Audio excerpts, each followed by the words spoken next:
Kapag sinabi mong kulungan sa Pilipinas, aminin natin, hindi ka agad maiinggit. Maiinitan ka pa lang, parang gusto mo nang umalis kahit bisita ka lang. Pero may isang kulungan sa bansa na imbis na iyakan, sinasayawan ng buong mundo.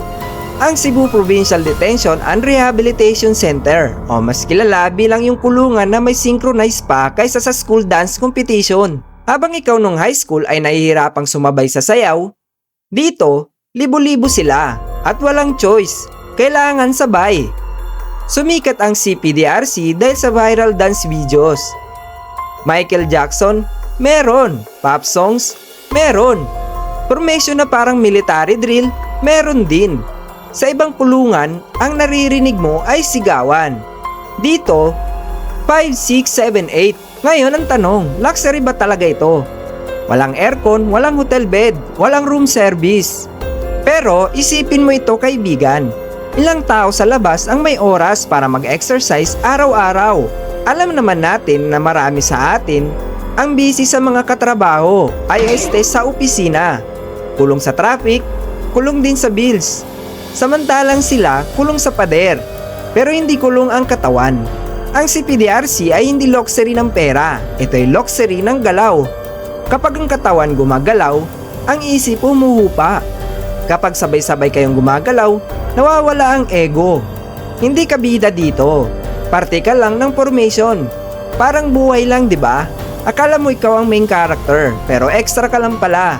Ang sistema ng CPDRC ay simple. Pagurin mo ang katawan para hindi magwala ang isip. Imbis na mag-away ang mga preso, nagkakabisado sila ng steps. Imbis na suntukan, may rehearsal. Imbis na riot, may choreography. May nagsasabing pinapahiya raw ang mga preso dito.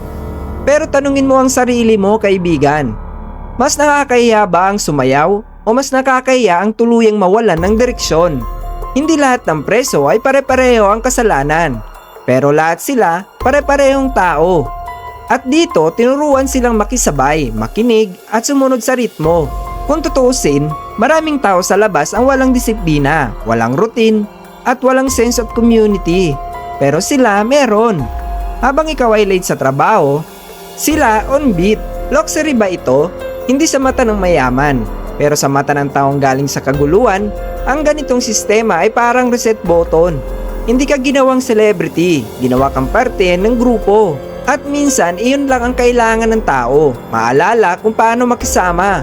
Ang CPDRC ay patunay na minsan ang kulungan ay hindi lang tungkol sa parusa, kundi tungkol sa direksyon.